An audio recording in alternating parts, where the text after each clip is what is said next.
তোমরা আমাদের প্রতিবেশী, আমরা যদি ভালো থাকি তোমরাও ভালো থাকবা, আমরা ভালো না থাকলে তোমরা ভালো থাকবা কেন? এই বিষয়গুলো তো আসবে, অবভিয়াসলি আসবে। আমাদের স্বাধীনতা সার্বভৌমত্বের ব্যাপারে কোনো ছাড় নয়। বিশেষ করে পার্শ্ববর্তী দেশ, তারা আমাদের প্রতিবেশী, আমরা তাদের সাথে সৎ সম্পর্ক চাই। কিন্তু সাম্প্রতিক কিছু ভূমিকা ছিল অত্যন্ত উস্কানিমূলক, অসহিষ্ণু, অগ্রহণযোগ্য। আমরা সেখানে এসেছিলাম, দল মত, আমাদের ভিন্ন আদর্শ, আমাদের ভিন্ন পথ, আমাদের হচ্ছে বাংলাদেশকে রক্ষা করতে হবে।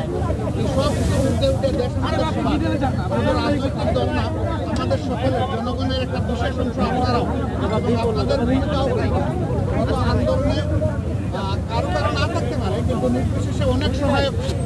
এই জন্য সেই ভূমিকার জন্য আমি আপনাদেরকে অভিনন্দন এবং ধন্যবাদ জানাচ্ছি। আগামীর বাংলাদেশ গঠনের পথে পথে আমরা বিভিন্ন অন্তরায় দেখতে পাচ্ছি, বিশেষ করে পার্শ্ববর্তী দেশ, তারা আমাদের প্রতিবেশী, আমরা তাদের সাথে সৎ সম্পর্ক চাই।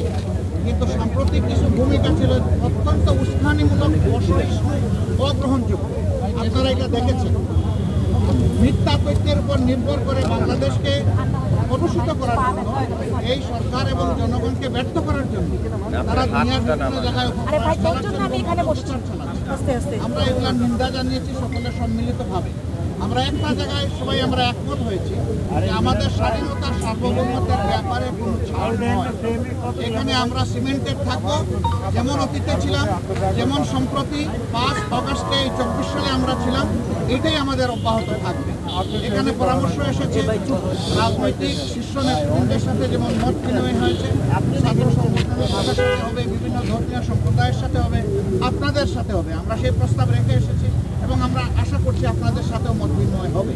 এই সমস্ত অংশীজনদের সাথে মত বিনিময়ের পরে একটা জাতীয় ঘোষণা আসবে সরকারের পক্ষ থেকে। আমরা সেই ঘোষণার অপেক্ষায় থাকবো এবং এই ক্ষেত্রে আমাদের যার যা প্রয়োজনীয় পরামর্শ আমরা সেটা দিয়ে সরকারকে সহযোগিতা করব।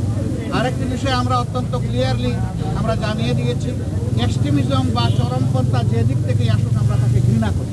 এটাকে আমরা কোনো অবস্থায় প্রশ্রয় দিব না এবং মেনে নেব না।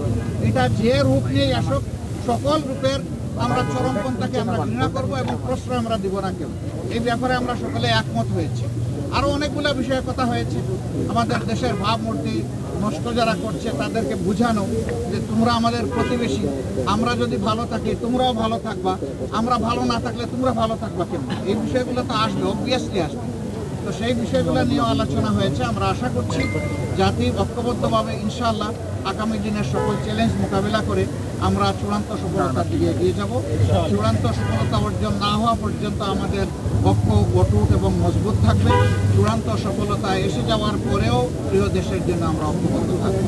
আপনাদের সকলকে ধন্যবাদ। আসসালামু আলাইকুম। নির্বাচন নিয়ে ছোটখাটো কথা হলো, সে নিয়ে কোনো কনসেনসাস হয় নাই বা ব্যাপকভাবে কোনো আলোচনা হয় নাই।